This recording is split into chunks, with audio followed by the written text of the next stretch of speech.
E se eu te dissesse que talvez você nunca tenha lido o livro de Gênesis de verdade? Ou pelo menos nunca leu do jeito que eu vou te ensinar aqui nesse vídeo.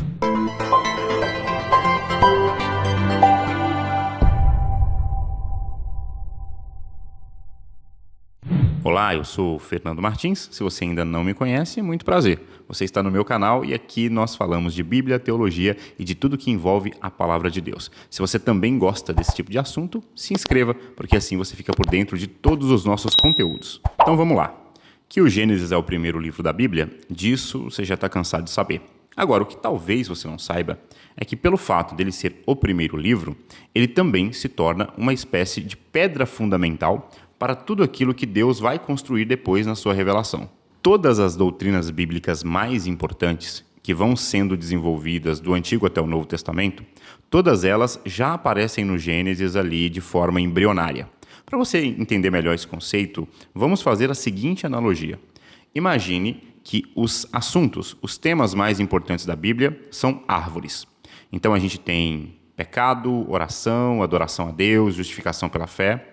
Todos esses temas são árvores que vão se ramificando, vão crescendo, vão dando frutos e folhas e se espalham pela Bíblia inteira. Toda grande árvore, um dia, foi semente. E o que eu quero dizer para você é que o livro do Gênesis é a terra onde todas essas grandes sementes, ou essas sementes mais importantes, foram plantadas. Tudo que é relevante lá nos Evangelhos até o Apocalipse já está de forma resumida aqui no primeiro livro. Então, se você ler o Gênesis da maneira correta, você vai poder compreender a Bíblia inteira a partir do seu começo. Por isso, o meu objetivo aqui nesse vídeo é trazer para você 5 chaves hermenêuticas que vão permitir que a sua leitura do Gênesis seja, a partir de agora, muito mais profunda, muito mais eficiente e extremamente teológica. E a primeira dessas 5 chaves eu chamo de a Guerra Santa. Nós sempre aprendemos na escolinha bíblica dominical que Adão e Eva representavam a humanidade ali no Jardim do Éden. E você aprendeu certo, tá? Por isso, não saia da EBD da sua igreja. Mas o que talvez você tenha se esquecido é que, além do primeiro casal representar a humanidade, eles também representam Deus.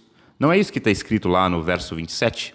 Homem e mulher são imagem de Deus, portanto, representação, ou seja, são os representantes legais de Deus na Terra. Da mesma forma que esse primeiro casal representa Deus no jardim, nós temos outro elemento, nós temos outro personagem que aparece ali, que a gente conhece como serpente. O texto diz que a serpente também foi criada por Deus, mas ela não era o seu representante legal. Até porque, mais à frente, no Apocalipse, nós vamos descobrir quem é que a serpente realmente representa ali. E é aqui, nesse primeiro encontro da humanidade com a serpente, em que nós temos o que alguns chamariam de batalha espiritual fortíssima, porque, de fato, é ali que está começando esse conflito cósmico entre os filhos da luz e aqueles que estão do lado de Deus e representando o seu reino, com aqueles que são os descendentes espirituais da serpente, pessoas que vivem em constante rebeldia e rebelião contra o Senhor. Agora vamos para a segunda chave de interpretação do Gênesis, que eu gosto de chamar de a eleição do menor. Pensa aqui comigo, tá? Na cultura do Antigo Oriente Próximo, existia um costume que era como se fosse uma lei.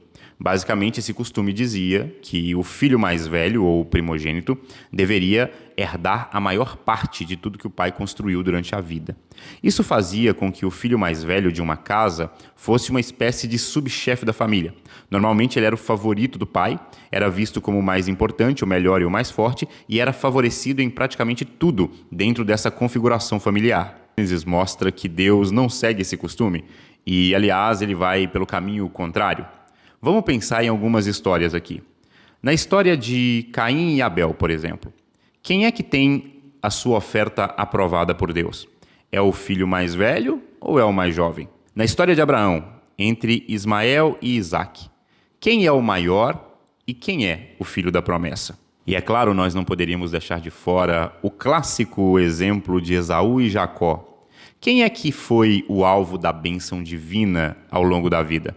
Foi o que nasceu primeiro ou foi o que nasceu depois, ali, agarradinho ao calcanhar do outro? E já que falamos de Jacó, por que não falar de José, que nasceu muito depois da maioria dos seus irmãos? Percebe que a Bíblia está estabelecendo um padrão e que aqui ela está ensinando uma grande lição para a gente, de que a eleição, a bênção e a salvação de Deus não vem baseada no nosso mérito, na nossa performance ou no nosso merecimento, mas é pura graça. E por ser graça, às vezes ela é dada a pessoas que nós nem mesmo imaginamos. Mas saindo desse assunto e partindo para a nossa terceira chave, essa eu gosto de chamar de antecipação do perigo. No Gênesis, o povo de Israel ainda não é um povo, não é uma nação. Basicamente, eles são uma pequena família. Essa pequena família está concentrada primeiramente na figura de Abraão, que no texto bíblico vai ser o primeiro homem a ser chamado de hebreu. Na história de Abraão, ele vai dar uma passadinha ali na terra do Egito, vai se meter numa grande confusão. No final, ele até vai se dar bem, vai sair tranquilo ali, porque Deus acabou livrando a cara dele, mas é como se o Gênesis estivesse fazendo um tipo de prenúncio. O primeiro hebreu, quando pisou no Egito, criou encrenca. Algumas gerações depois de Abraão, é a vez do bisneto dele, José, também chegar ao Egito, mas agora de forma diferente. José chega no Egito não mais na condição de filho de Jacó, ele chega ali como escravo. Aqui parece que o anúncio está ficando cada vez mais claro, né? E nós sabemos que a sorte de José vai ser mudada por Deus e que era plano do Senhor que ele fosse para lá, mas não era para o povo de Israel permanecer ali. José vai ajudar a preservar a vida da sua família, da sua linhagem, da sua tribo, através dos mantimentos do Egito. Mas o recado era muito claro. Israel não deveria permanecer naquela terra, deveriam voltar para Canaã. Porém, no último capítulo, nós vemos que Israel permaneceu ali, antecipando a tragédia que nós veríamos lá logo nos primeiros capítulos do livro do Êxodo, 400 anos de escravidão. Isso mostra para mim e para você que às vezes Deus está avisando, mas a gente insiste em fingir que não está vendo. E se até aqui esse conteúdo está fazendo sentido para você, imagine poder ter acesso a materiais parecidos com esse, só que mais profundos. Aulas com PDF, slide, material didático e ainda ter acesso a um grupo exclusivo de alunos, onde ali você pode conversar sobre o que tem aprendido e tirar dúvidas diretamente comigo. Bem, tudo isso você consegue se tornando meu aluno no meu curso de teologia. Se você quiser saber mais, é só clicar no link que está aqui na descrição e garantir a sua vaga. Agora eu quero falar da próxima chave, que eu gosto de chamar de a tribo de Jesus. E essa tem um nome basicamente explicativo. Quando nós olhamos ali para a grande família de Jacó, as suas mulheres e os seus filhos, José é claramente o que mais se destaca disso, a gente já está cansado de saber também, né? Mas dentre os filhos de Jacó existe um chamado Judá, que não é o primogênito. Olha só, a eleição do menor aparecendo de novo, meio que de forma diferente aqui. Esse Judá tem uma história interessante porque ela é cheia de altos e baixos. Cá para nós, mais altos do que baixos. Mas você tem ali uma espécie de arco redentivo acontecendo. Tipo em filme, quando você tem um vilão no começo da história, mas no final ele se arrepende e vira um mocinho. Com Judá acontece uma coisa parecida. Ele é alguém em profunda decadência moral e comete pecados graves. Inclusive, um desses, além de grave, é extremamente escandaloso. Mas para o final da história, ele vai mudando, assim, ele vai sendo redimido aos poucos. No final do Gênesis, ele já nem parece ser o mesmo homem do início. No entanto, o pecado dele ainda está ali, ainda ficou marcado. E até hoje é uma das histórias mais sinistras da Bíblia, na minha opinião. Mas é exatamente a partir desse cara, desse indivíduo, que Deus vai fazer surgir a linhagem messiânica. Veja, Deus poderia ter escolhido a linhagem de José, que era um personagem muito melhor, mas ele escolheu Judá. E aqui, a Bíblia está dizendo para a gente que Jesus precisa vir de uma família de gente torta mesmo. O pecado de Judá foi escandaloso exatamente para que aquele que viesse pudesse sanar esse pecado. E é curioso como que nós vemos que no Evangelho, Jesus também é retratado como alguém escandaloso. Jesus vive escandalizando escribas e fariseus, os religiosos da época. No entanto, enquanto Judá escandaliza pelo tamanho do pecado, Jesus nos escandaliza pelo tamanho da sua graça, pelo tamanho do seu amor ao ponto de morrer na cruz por quem não merecia. Enquanto Judá estabelece a sua família a partir de pecado e imoralidade, Jesus nos reúne em uma família santa e redimida, uma única família, a família de Deus.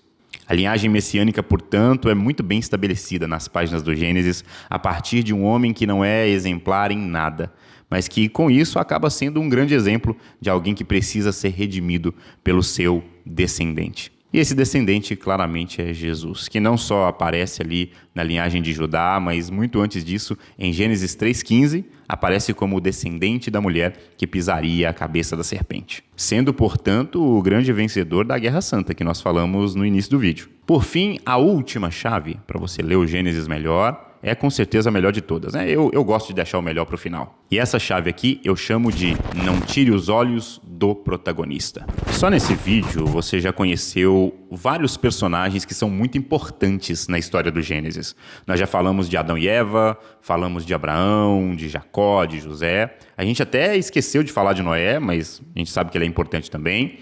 Nós não falamos tanto das mulheres, que também são muito essenciais dentro dessa narrativa, como as matriarcas, Sara, Rebeca, Raquel, Lia. Mas você sabe, dentre esses personagens, qual é de fato o principal? Se você não sabe, fica tranquilo, eu vou te contar agora. É só você pensar o seguinte: todos esses personagens são importantes por quê? Bem, o que esses personagens têm em comum? A gente pode dizer que todos eles só aparecem na Bíblia por causa de Deus.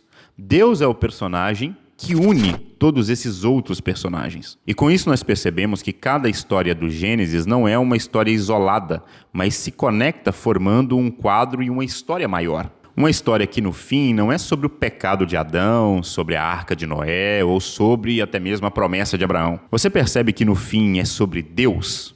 O Deus que faz a promessa para Abraão, o Deus que dá as medidas da arca para Noé, o Deus que fala com Adão mesmo depois da queda, mesmo depois do pecado. O Gênesis, portanto, é sobre Deus e como ele cria, sustenta e intervém na criação. É sobre como ele entrou na história de homens e mulheres que seriam completamente insignificantes se Deus não tivesse aparecido e falado com eles. Com isso, eu posso dizer com toda certeza que a história de Deus, essa sim, é o enredo principal do primeiro livro da Bíblia, e não só dele, mas de todo o restante da revelação. Bom, esse foi o nosso vídeo de hoje. Se você ficou até aqui, mostra que você é um guerreiro e uma guerreira e comenta aqui embaixo dizendo é tudo sobre ele, porque aí eu vou saber que você ficou até o final. No mais é isso, não esqueça de se inscrever e de ativar o sininho de notificações por gentileza. E que Deus te abençoe, que você permaneça bem, que você permaneça seguro em Cristo e a gente se vê na próxima. Valeu!